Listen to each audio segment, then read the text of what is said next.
Halo semuanya,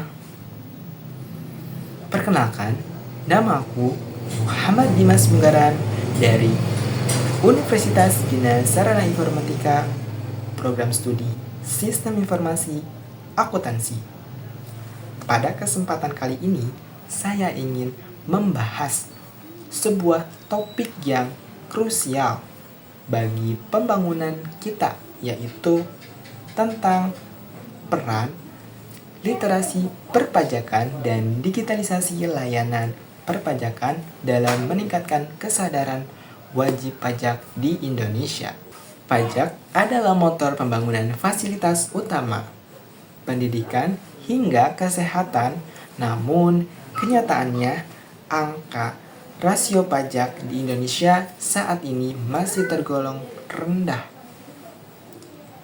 yaitu di kisaran 10 hingga 11% saja. Angka ini cukup tertinggal kalau kita bandingkan dengan negara-negara di Asia Pasifik yang rata-ratanya sudah menyentuh 15%. Nah, pertanyaannya, kenapa kesadaran pajak di masyarakat kita masih perlu ditingkatkan? Mari kita bahas. Pertama-tama, kita harus memahami bahwa Indonesia menganut sistem yang disebut self-assessment system. Sistem ini memberikan kepercayaan penuh kepada masyarakat atau wajib pajak untuk mendaftar, menghitung, membayar, dan melaporkan sendiri pajak mereka.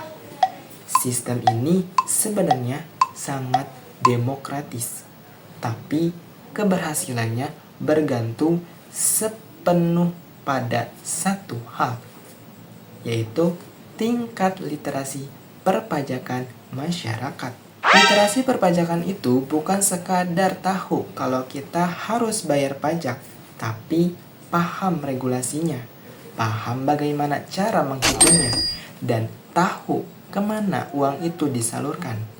Sayangnya, sampai saat ini literasi pajak di kalangan generasi muda dan pelaku usaha kecil masih minim. Banyak yang menganggap pajak itu sebagai beban atau bahkan iuran paksa yang rumit alur birokrasinya. Nah, akibatnya muncul ketakutan atau sikap apatis untuk melapor. Padahal ketakutan itu muncul hanya karena ketidaktahuan kita terhadap aturan yang berlaku.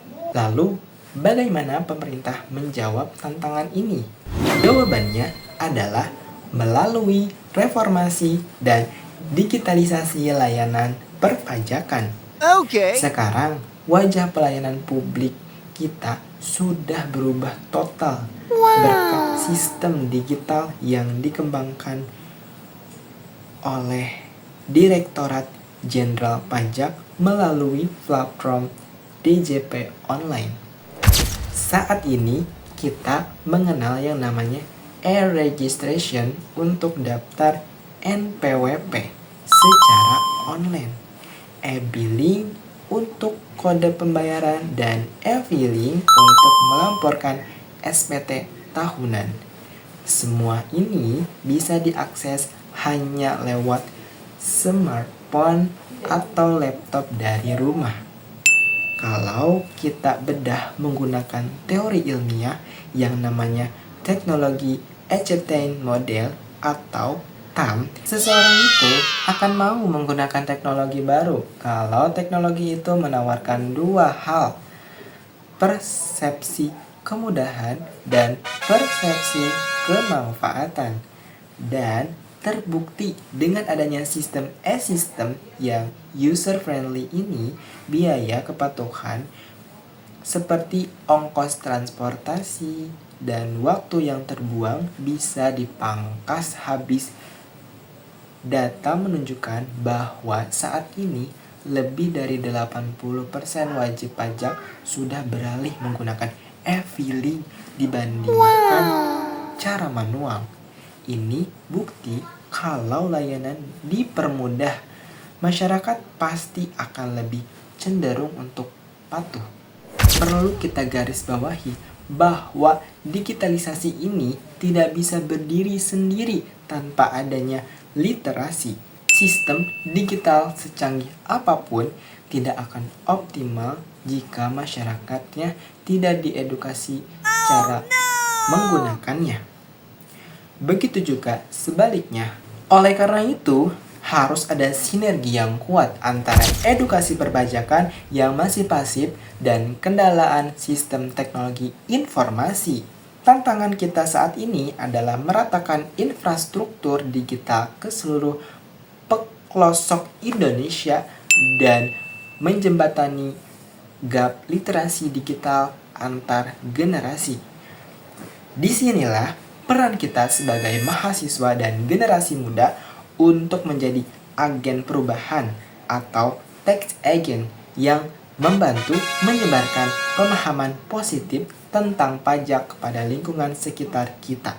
Sebagai kesimpulan, kesadaran wajib pajak akan tumbuh subur jika masyarakat memiliki literasi perpajakan yang baik dan didukung oleh sistem layanan digital yang anti ribet.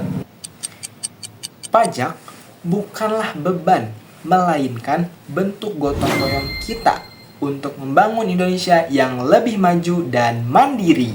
Mari kita tingkatkan kepedulian kita karena orang bijak taat pajak.